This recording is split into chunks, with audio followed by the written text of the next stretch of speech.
એક બહુ મોટો પ્રશ્ન છે આપણા અનુષ્ઠાનોનો. આપણે ત્યાં જે અનુષ્ઠાનો ચાલે છે એ અનુષ્ઠાનો ખરેખર ચલાવવા જેવા છે? બધા જ અનુષ્ઠાનો આ જ રીતે ચલાવવા જેવા છે એવું તમારામાંથી જો કોઈ એક જણ બી માનતું હોય તો હાથ ઊંચો કરો. ફરીથી સકલ સંઘને એ પ્રશ્ન પૂછવા માંગુ છું એક સાધુ તરીકે. સંઘ એ અમારો મા બાપ ગણાય છે, માટે મા બાપ આગળ રહીને પૂછું છું કે અત્યારે જે અનુષ્ઠાનો ચાલે છે એ બધા જ અનુષ્ઠાનો આટલા જ પૈસાથી, આટલી જ જાહોજલાલી સાથે આ જ રીતે થવા જોઈએ એવું તમારામાંથી જો કોઈ પણ માનતું હોય તો હાથ ઊંચો કરે, એટલું મારે કહેવું છે. એક પણ જણ ધર્મના પક્ષમાં જો ઉભા રહેવું હોય તો હાથ ઊંચો કરજો. તમે એવું માનતા હો કે ધર્મ છે.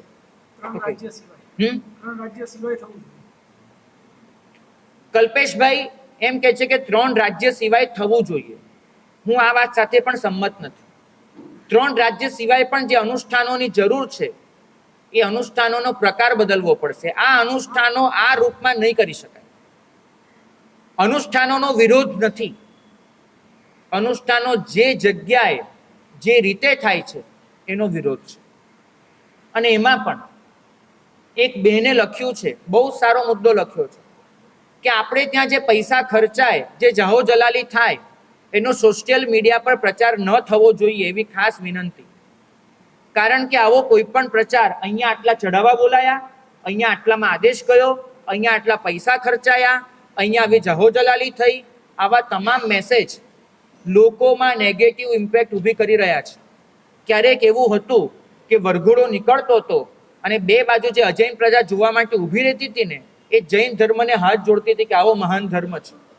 આજે તમને શું લાગે છે? આજે તમારા વરઘોડા નીકળે છે અને અજૈન પ્રજા બે બાજુ ઊભી હોય એ તમારા માટે એવું વિચારે છે કે એવો મહાન ધર્મ છે કે આપણે પણ ક્યારેક આ ધર્મને ફોલો કરીશું, એવું તમને લાગે છે? નહીં. ઉપરથી ઇવન જૈન માણસ પણ જો સ્કૂટર લઈને ઓફિસે જતો હશે અને 10 મિનિટ મોડું થશે તેને જ દેખાશે કે આજે ઓફિસમાં 10 મિનિટ મોડો ધક્કો મળવાનો છે, અડધી હાજરી પુરાવાની છે, આ ન નીકળે તો સારું. સુરતમાં લોકો હવે સ્પેશિયલ ઘર એ રીતે ખરીદી રહ્યા છે કે જે દેરાસરથી દૂર હોય, બીકોઝ રોજનું આ ઘોંઘાટ પસંદ નથી એવું એ લોકો માને છે. કદાચ મુંબઈમાં પણ આ પરિસ્થિતિ આવવાને વાર નથી. 5-10 વર્ષમાં મુંબઈમાં પણ આવી મેન્ટાલિટી પેદા થશે, નક્કી માનજો કે ભાઈ આપણે દેરાસરથી દૂર રહીએ કે રોજનો આ વરઘોડો, માઇક, આ બધો ઘોંઘાટ સાંભળવો ન પડે. જૈનો આવું માનવા માંડે છે. મારે એટલું કહેવું છે કે શાસન પ્રભાવના કરવાની વાત સાચી છે, પણ શાસન પ્રભાવનાના રસ્તા બદલવા પડશે. આપણે હંમેશા એક જ કામ કર્યું છે, ભૂતકાળને જોયો છે કે ભૂતકાળમાં કઈ રીતે શાસન પ્રભાવના થતી અને આપણે એમ વિચારીએ છીએ કે ભૂતકાળમાં પણ આવું બન્યું એટલે અત્યારે પણ આવું જ બનશે, પણ એવું નથી. મેન્ટાલિટી બદલાઈ ગઈ છે, તો એ પ્રમાણે આપણે તરકીબ પણ બદલવી પડશે. મારે એટલું કહેવું છે કે ધર્મને એક પ્રોડક્ટના રૂપમાં જુઓ. પ્રોડક્ટ, તમને હું 1-2 કંપનીના નામ આપું. કોડાક, ક્યારેક કેમેરામાં એનું રાજ હતું. કોડાક વગર તો તમે કેમેરા ફોટોગ્રાફીની કલ્પના પણ ન કરી શકો. આજે કેમેરાની દુનિયામાં કોડાક ક્યાં છે? મને તમને દેખાડો.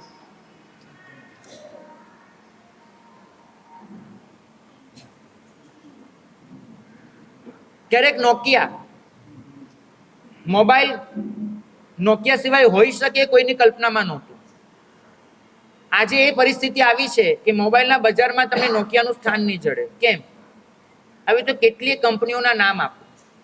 કારણ એક જ છે, બદલાતા જમાના સાથે એ લોકો બદલાયા નહીં, પરિણામે ફેંકાઈ ગયા.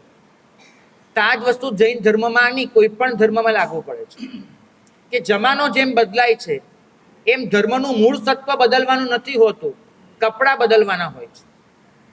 તમારા બાપ દાદા ધોતી પહેરીને ફરતા હતા, તમે અત્યારે લેંઘો ને પેન્ટમાં આવી ગયા છો. કદાચ આવતીકાલે એનાથી પણ કંઈક આગળ હોઈ શકે છે. અત્યારે તમારામાં કેટલા લોકો ધોતી પહેરીને આવ્યા છે? ખાસ મને કહેજો તો. સામાયિક સિવાય કોણ છે? કોઈ જ નહીં. કેમ? તમે એટલું સમજો છો કે જમાનો બદલાય એમ વેશ બદલાય, તો જમાનો બદલાય એમ ધર્મના પ્રકારો ન બદલાય? બદલવા જ પડે.